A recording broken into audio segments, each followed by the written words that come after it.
Hi నమస్తే welcome to Myra media నేను మీ KVR Prajagalam సభతో పొత్తు కుదిరింది అనుకుంటే అది మొదటికి వచ్చినట్టుగా అనిపిస్తుంది మొత్తం మీద అంటే బీజేపీ లిస్ట్ ఇప్పటిదాకా ఫైనల్ కాలేదు దానికి సంబంధించి 3 రోజులుగా ఫైనల్ చేసుకునేందుకు వెళ్ళిన ఏపీ బీజేపీ అధ్యక్షురాలకు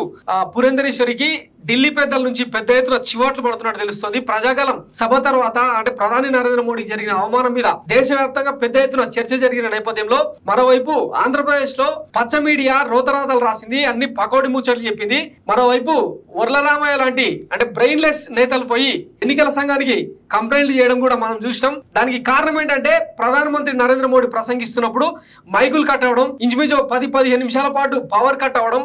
ఇదంతా కలిసి అంటే టీడీపీ జనసేన అసమర్థత డొల్లతనం అంటే ఒక సభను ప్రధానమంత్రి పాల్గొంటున్న ఒక సభను అత్యంత దిక్కుమాల స్థితిలో అటర్ ఫ్లాప్ షోగా మార్చిన ఈ దైన్యాన్ని ఢిల్లీ పెద్దలు ఏమాత్రం జీర్ణించుకోలేకపోతున్నారంట ఈ నేపథ్యంలో మన బతుకులు చేయడా అని చెప్పి వాళ్ళే తిట్టుకుంటున్న పరిస్థితి ఢిల్లీలో నెలకొందని అంటున్నారు దీనికి కారణం ఎవరని ఆరాధిస్తే మొత్తం అన్ని వేళ్ళు కూడా పురంధరేశ్వరి మీదనే చూపిస్తున్నట్టు తెలుస్తోంది లిస్టును ఫైనల్ చేసుకునే క్రమంలో ఆమె ఢిల్లీ వెళ్లి వరుసగా ఢిల్లీ పెద్దలను కలుస్తున్న నేపథ్యంలో బీజేపీ పెద్దల్ని కలుస్తున్న నేపథ్యంలో లిస్టుకు సంబంధించిన చర్చ కంటే ప్రజాగలం సభలో బీజేపీ జెండాలు ఎక్కడా నేను వచ్చింది అంటే ప్రధాని హోదాలో నేను వచ్చింది జనసేన టీడీపీని ప్రమోట్ చేయడానికా లేకపోతే బీజేపీని లిఫ్ట్ చేయడానికా అసలు ఏం జరుగుతుంది ఆంధ్రప్రదేశ్లో అని చెప్పి ఆరాధిస్తున్నట్టు తెలిసింది ఇకపోతే దీనికి సమాధానం చెప్పలేక పురంధరేశ్వరి తడబడుతూ ఏదో చెప్పబోతుంటే ఇక మీతోనే అవ్వదులే అని చెప్పి ఆమెను సైడ్ చేసినట్టు తెలుస్తుంది మొత్తం మీద ఈ ఎన్నికల వరకు మాత్రమే పురంధరేశ్వరి బీజేపీలో కొనసాగుతారు ఆ తర్వాత అధ్యక్షురాలుగా ఆమెను డిమోట్ చేసే అవకాశం కూడా ఉందన్న చర్చ పెద్ద ఎత్తున జరుగుతుంది కేవలం పురంధరేశ్వరి కారణంగానే ఇప్పటిదాకా 10 మంది బీజేపీకి ఇచ్చిన 10 మంది ఎమ్మెల్యే అభ్యర్థులను కానీ 6 పార్లమెంట్ అభ్యర్థులను కానీ ఇప్పటిదాకా టీడీపీ ఫైనల్ చేయలేదు దీనికి సంబంధించి ఇంతకుముందే మనం ఒక స్టోరీలో కూడా చెప్పుకున్నాం ఆమె తీసుకెళ్లే లిస్ట్ లో కూడా మొత్తం చంద్రబాబు ఆత్మలుగా చంద్రబాబు బినామీలుగా మొత్తం బ్యాంకులను దోపిడీ చేసిన కమ్మ నేతలతోనే బీజేపీ లిస్టు ఫిల్ చేయడంతో కేంద్ర పెద్దలు ఆమె మీద ఒక రేంజ్ లో ఫైర్ అయినట్టు తెలుస్తుంది అసలు దేశవ్యాప్తంగా ఇంత చరిష్మా ఇంత కరిష్మా ఇంచుమించు 20కి పైగా రాష్ట్రాల్లో మనం రాజ్యం వెళ్తుంటే దేశాన్ని వెళ్తుంటే ఆంధ్రప్రదేశ్ లో మాత్రం పార్టీ పరిస్థితి ఎందుకింత దీన స్థితిలో ఉందని చెప్పి ఆమె నిలదీసినట్టు తెలిసింది ఏం చెప్పుకోవాలో తెలియక తల బాదుకున్నట్టు తెలిసింది ఆమెకి ఏం చేయాలో తెలియక నోరు తెరిచిన పరిస్థితి ఇకపోతే లిస్టుకు సంబంధించి సోము వీర్రాజు అంటే బీజేపీ హార్డ్ కోర్ నేతలు ఎవరైతే ఉంటారో బీజేపీ భావజాలాన్ని నరాన్ని నింపుకున్న సోము వీర్రాజు విష్ణువర్ధన్ రెడ్డి జీవీఎల్ నరసింహన్ లాంటి వాళ్ళ పేర్లు లేకపోవడం కూడా బీజేపీ హైకమాండ్ కు చిర్రెత్తికొచ్చేలాగా చేసిందంట ఇకపోతే చిలకలూరిపేట బొప్పూడి సభ తర్వాత బీజేపీ హైకమాండ్ ఒక నిర్ణయానికి వచ్చినట్టు నిన్ననే మనం ఒక స్టోరీ చేస్తాం అంటే కూటమి సభల్లో భాగంగా ప్రధాని నరేంద్ర మోడీతో నిర్వహించాల్సిన తదుపరి షెడ్యూల్కు సంబంధించి వీళ్ళు పిఎంఓకు రిక్వెస్ట్ పెట్టుకుంటే అవుట్ రైట్గా ఆంధ్రప్రదేశ్లో సభలకు ఛాన్సే లేదు మోడీకి రారు అని చెప్పి వాళ్ళు అవుట్ రైట్గా క్లారిటీ ఇచ్చినట్టు తెలిసింది దానికి కారణం ఏంటంటే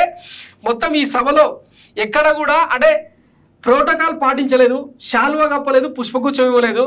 పైగా చంద్రబాబు పవన్ కళ్యాణ్ మాట్లాడుతుంటే ఎక్కడ కూడా కట్టవని మైకు ఎక్కడ కూడా కట్టవని పవర్ కట్స్ కేవలం ప్రధాని మాట ప్రసంగిస్తున్నప్పుడే జరగడం ఏంటని ఆరాధిస్తే ఇదంతా వీళ్ళ వైఫల్యం అని తేలింది దీంతోనే ఇక ఢిల్లీ బీజేపీ అంటే ఆంధ్రప్రదేశ్ పోయి అవమానాలు పడే కంటే మన ప్రయత్నం ఏదో మనం చేసుకుందాం అన్న నిర్ణయానికి వచ్చినట్టు తెలిసింది ఒకసారి మీరు ఈ సభను కనుక గమనిస్తే ఎక్కడో అంటే అక్కడక్కడ విసిరేసినట్లుంటున్నాయి తప్ప బీజేపీ జెండాలు పెద్ద ఎత్తున ఎక్కడైతే అంటే టీడీపీ జనసేనతో కలిపితే పెద్దగా కనిపించలేదు సో ఇది కూడా ఢిల్లీ హైకమాండ్ పెద్దలను బాగా తీవ్రంగా కలిసివేసినట్టు తెలుస్తోంది ఈ నేపథ్యంలో దగ్గుబాటి పురంధరేశ్వరి మీద చివాట్లు పెట్టినట్టు తెలిసింది వాస్తవానికి బీజేపీ ఎప్పుడు అంటే 1999 కాకినాడ ఒప్పందం నుంచి ఆంధ్రప్రదేశ్లో వేళ్ళూనుకునేందుకు ఇక్కడ తిష్ట వేసేందుకు రకరకాలుగా ప్రయత్నం చేస్తుంది గతంలో వెంకయ్యనాయుడు పార్టీని పూర్తిగా చంద్రబాబు సంఖలో పెట్టి ఆయన బజ్జున్న పరిస్థితి చూసినాం ఆ తర్వాత ఇప్పుడు అదే వెంకయ్యనాయుడు అంటే ఉపరాష్ట్రపతి తర్వాత ఆయన రెస్ట్ మోడ్లో ఉన్న నేపథ్యంలో ఇక దగ్గుబాటి పురంధరేశ్వరి వెంకయ్యనాయుడు పాత్ర విజయవంతంగా పోషిస్తుండడం ఆ పార్టీ నేతలను డైజెస్ట్ చేసుకోలేకపోతున్నారు అనమాట మరి రాబోయే రోజుల్లో ఎట్లాంటి పరిణామాలు ఉంటాయి ఆంధ్రప్రదేశ్ బీజేపీకి సంబంధించి బీజేపీ పెద్దలు ఏం చేయదలుచుకున్నారు మొత్తం మీద అంటే ప్రక్షాళన ఏమైనా తీసుకొస్తారా పార్టీలో సంస్కరణలు ఏమైనా చేపడతారా అన్నది చూడాల్సి ఉంది సో ఇది ఢిల్లీలో జరుగుతున్న బీజేపీ చర్చ అనమాట బీజేపీ జెండాలు ఎక్కడ మన పార్టీ ఉందా లేదా పురంధరేశ్వరిపై మోదీ తీవ్ర ఆగ్రహం అని చెప్పి మనకు వచ్చిన ఇన్ఫర్మేషన్ అన్నట్టు. మొత్తం మీద కూటమి పొత్తు పెటాకులయ్యే పరిస్థితి కనిపిస్తుంది. ఒకవైపు అంటే చంద్రబాబు కన్నింగ్ రాజకీయాలు జనసేనాని కూడా బానిసగా మార్చుకున్న తీరు చూస్తుంటే ఇక ఈ కూటమిలో మనం కొనసాగడం కూడా అనవసరం అన్న నిర్ణయానికి ఢిల్లీ పెద్దలు వచ్చినట్టు తెలుస్తుంది. సో చూద్దాం మరి పొత్తుకు సంబంధించి ఏం జరుగుతుంది. Thanks for watching Myra media. నేను మీ కేవీఆర్. Thank you.